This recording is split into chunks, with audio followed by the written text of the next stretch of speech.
আমরা কাজ করছি তাতে আপনার এত জ্বলে কেন হিরো আলম? আপনার কেন এত জ্বলছে বলেন? এই ছেলেটার কত বড় ক্ষতি করছেন আপনি জানেন? আপনি তো তার বউ নিয়ে টুলুমুলু করে ভিডিও বানাইছেন, বুকে জড়ায় ভিডিও বানান, মাওয়া যায় ভিডিও বানান, এনে করেন। সবাই জানে আপনি আমাকে তালাক দিয়েছেন। এখন আমরা কিভাবে মিউচুয়ালে আসবো? সে বলে আমি মিডিয়া ডেকে, আমি যেমন মিডিয়া ডেকে তোমার সম্মানহানি করেছি, তোমার সম্মান আমি ফিরিয়ে দিব। আমি বললাম এটা খুবই খারাপ একটা বিষয়, যেহেতু আপনি মিডিয়া ডেকে আমাকে তালাক দিচ্ছেন, আবার মিডিয়া ডেকে মানুষ বলবে আমরা নাটক করছি, মানুষ বলবে আমরা ভাইরাল হতে চাচ্ছি। আমি এরকম চাচ্ছি না। দেখেছেন আমাদের সাথে যে ঘটনাগুলো ঘটছে, অনাকাঙ্ক্ষিত, দুঃখজনক, ন্যাক্কারজনক ঘটনা। আপনারা দেখেছেন শুরুতে হিরো আলম সংবাদ সম্মেলন করে সাংবাদিক ডেকে আমাকে তালাকের ঘোষণা দেয়। সেটাও আমার সাথে অন্যায় হয়েছে। সে পরকীয়া করেছে, পরকীয়া ধরাতে সে আমার উপরে রেগে আমাকে তালাক দিয়েছে। মৌখিকভাবে হোক সে কাগজে সে দিয়ে কাগজ লুকাই রাখে নাই। এমন হলে আমি কি করব বলেন? এমনও তো হতে পারে যে সে আমাকে তালাক দিয়ে কাগজ লুকাই রাখছে, আমাকে দেয় নাই এখনো কাগজ। সে যে বউ দাবি করে, আপনারাই তো দেখেছেন, সাংবাদিক ডেকে এনে সে আমাকে তালাক দিয়েছিল, বলেছে আমি এই বউ রাখবো না, আমি তালাক দিয়েছি। আচ্ছা গেল। সে বিগত দিনে সে আমার সাথে সবকিছু মিউচুয়াল করতে চায়। আমি তখন বলি যে কিভাবে মিউচুয়াল হবে আমাদের? আপনি তো মিউচুয়াল করার কোনো অপশন রাখেন নাই। আমার তো ফ্যামিলি আছে, আমার তো বাবা মা আছে, আমার তো গ্রামে একটা নামগন্ধ আছে, তাই না? নামগন্ধ তো আপনি মুছে দিয়েছেন। সবাই জানে আপনি আমাকে তালাক দিয়েছেন। এখন আমরা কিভাবে মিউচুয়ালে আসবো? সে বলে আমি মিডিয়া ডেকে, আমি যেমন মিডিয়া ডেকে তোমার সম্মানহানি করেছি, তোমার সম্মান আমি ফিরিয়ে দিব। আমি বললাম এটা খুবই খারাপ একটা বিষয়, যেহেতু আপনি মিডিয়া ডেকে আমাকে তালাক দিচ্ছেন, আবার মিডিয়া ডেকে মানুষ বলবে আমরা নাটক করছি, মানুষ বলবে আমরা ভাইরাল হতে চাচ্ছি। আমি এরকম চাচ্ছি না। আপনার নামে মিথিলা ধর্ষণ মামলা দিয়েছে, আপনি মিথিলাকে বিয়ে করেন। আমি তাকে কন্ডিশন দিয়েছি আপনি মিথিলাকে বিয়ে করেন। তারপরে সে বলছে সে রিয়াজকে ধরেছে। লাস্টে সে আজকে যে ঘটনা ঘটছে, রিয়াজকে সে নিজেই বলছে যে তুমি দেখা করো না হলে আমি তোমার সাথে দেখা করবো।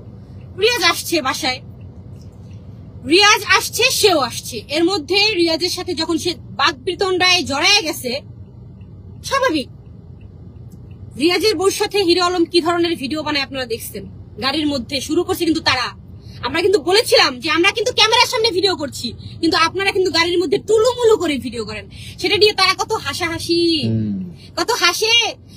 আপনারা তো তালাক প্রাপ্ত, আমরা টুলুমুলু করে ভিডিও করি না, কি করি এটা আপনাদের দেখার বিষয় নাই। তাহলে আমরা কাজ করছি, আমরাও তো তালাক প্রাপ্ত। আমরা কাজ করছি তাতে আপনার এত জ্বলে কেন হিরো আলম?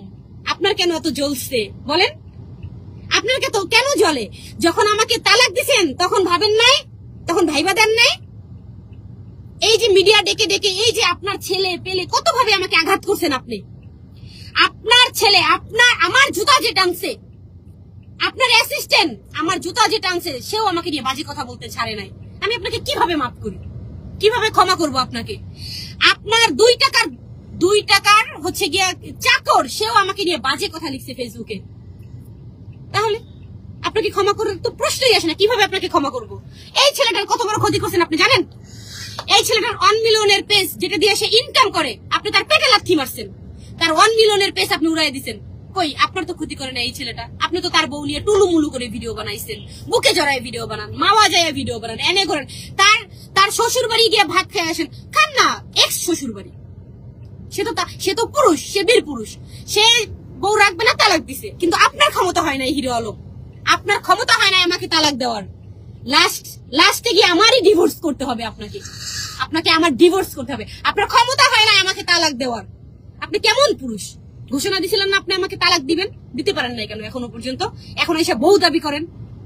আপনি এই ছেলেকে বাসায় ডাকছেন, আপনি সিন ক্রিয়েট করছেন, আপনি এই ছেলেরা মারছেন, আপনি মামলা দিচ্ছেন। কেন দিচ্ছেন মামলা? কেন মিথ্যা হয়রানি করতেছেন এইভাবে? কেন করতেছেন বলেন? কেন করতেছেন? এই ছেলেকে তো আপনি ডাকছিলেন মিউচুয়াল করবেন। আপনাদের মধ্যে ঝামেলা হয়েছে, 1 কথা 2 কথায় আপনি মারছেন, আপনার ছেলে পেলে মারছেন। দেখেন, মেরে তো তার মাথা ফাটাইছেন, আবার আমাদের নামেই মামলা দিচ্ছেন। মিথ্যা মামলা দিচ্ছেন আপনি, মিথ্যা মামলা। দেশবাসী দেখেন, মিথ্যা মামলা। আসলে মিথ্যা দিয়ে সত্য কখনো ঢাকা যায় না, কখনোই ঢাকা যায় না। মিথ্যা দিয়ে সত্য কখনোই ঢাকা যায় না। আপনি একটা মুসলমানের বাচ্চা, ঠিক আছে? আপনি কিন্তু মুসলিম, এটা মাথায় রাখবেন। আপনি এই যে আমার বাসার নিচে চিল্লায় বলছেন, এই যে বলছেন যে আপনার বউ নাকি দেহ ব্যবসা করে, সেই বউ কোনোদিন ফেরত পাইতে চান? আবার আপনার বউ তো এখনো তো রিয়ামণি আপনার বউ, তাহলে বউর নামে যে এত বড় একটা কথা বলছেন, ইসি ঘিন্না। এরকম মেয়ে বিয়ে করছেন আপনি, আপনার লজ্জা লাগে না? আপনার শরম নাই? কেমনে কেমনে বলেন? এখনো তো আপনার বউ, তাহলে এই কথাটা কেমনে বলছেন আপনি? আপনার মুখ দিয়ে কেমনে আসলো বলেন? দেশবাসী বলেন, আপনারা বলেন। তার তো ওয়াইফ আমি, তাহলে ওয়াইফকে কিভাবে সে বলে এত বাজে কথা, এত নোংরা কথা? সে তো এই প্রথম বলে নাই, সে অনেক আগেও বলছে। সে আমার মন থেকে উঠে গেছে, তার সাথে আমি কিভাবে মিউচুয়ালে যাব বলেন? সে মিউচুয়াল করি নাই দেখা তার সাথে আমি এখন সংসার করবো না বিধায় সে মিথ্যা মামলা এই ছেলেটাকে হয়রানি, এই ছেলের ইউটিউবে স্ট্রাইক মারে, পেজ নষ্ট করে দেয়। কেন?